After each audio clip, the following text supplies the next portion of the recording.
অসমৰটো এতিয়া আকাশ চুবৰ মন গতিকে কল্পনাৰ সীমা নাথাকে কল্পনাৰ সীমাই কেতিয়াবা বাস্তৱকো উপেক্ষা কৰি আগুৱাই যাব খোজে মই অৱশ্যে নিজৰ শৰীৰত মাজে মাজে চিকুট মাৰি থাকোঁ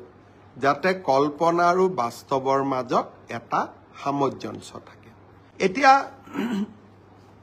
মই ফেচবুক লাইভতে পাই আছোঁ পিজিটি ৰিজাল্ট কেতিয়া দিব গ্ৰেজুৱেট টিচাৰৰ ৰিজাল্ট কেতিয়া দিব মই হ'ব খোজা শিক্ষকসকলক এটা অনুৰোধ কৰিম যে আপোনালোকে যদি ধৈৰ্য যদি আপোনালোকৰ নাথাকে তেতিয়াহ'লে আপোনালোকে শিক্ষক হৈ ছাত্ৰ ছাত্ৰীসকলক ধৈৰ্য নিয়মানুৱৰ্তিতা শৃংখলাবদ্ধতা এই জ্ঞানবিলাকৰ বিষয়ে কেনেকৈ আপোনালোকে ল'ৰা ছোৱালীক শিকাব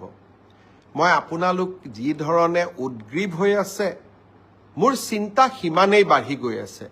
যে আপোনালোকে একোজন প্ৰকৃত শিক্ষক হ'ব পাৰিবনে নাই সেয়েহে যিমানেই আপোনালোকৰ চিন্তা বাঢ়িছে নিযুক্তিৰ তাৰিখো মই 15 দিনকৈ আগুৱাই লৈ গৈ আছোঁ যাতে আপোনালোকৰো এটা ধৈৰ্যৰ পৰীক্ষা আমি ল'ব পাৰোঁ তথাপিতো আপোনালোকে যেহেতু সুধি থাকে সেইকাৰণে মই উত্তৰ দিব খুজিছোঁ মে' মাহৰ প্ৰথম সপ্তাহত পোষ্ট গ্ৰেজুৱেট আৰু গ্ৰেজুৱেট টিচাৰ যি 9,075টা পদৰ গ্ৰেজুৱেট টিচাৰৰ নিযুক্তি পৰীক্ষা হৈছিল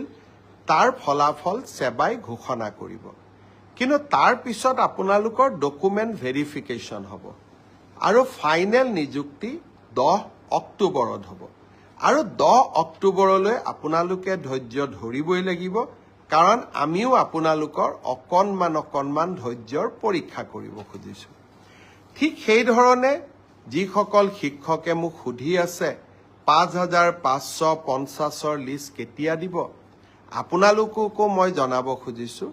যে এপ্ৰিল মাহৰ ভিতৰত আমি আপোনালোকৰ ডকুমেণ্ট ভেৰিফিকেশ্যনৰ কাম শেষ কৰিম মে' মাহৰ পৰা আপোনালোকৰ প্ৰভিজনেল লিষ্ট ওলাব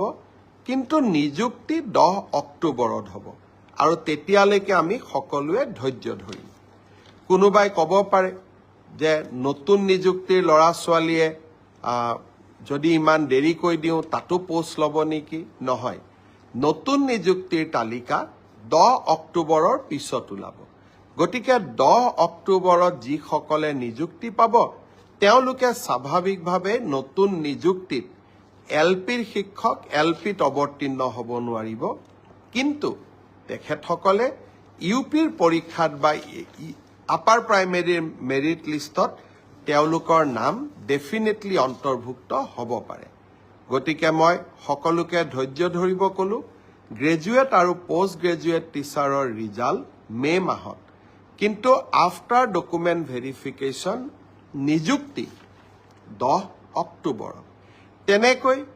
এলপি এমিৰ 5,550ৰো ডকুমেণ্ট ভেৰিফিকেশ্যনৰ কাম এপ্ৰিল মাহত আমি সমাপ্ত কৰিম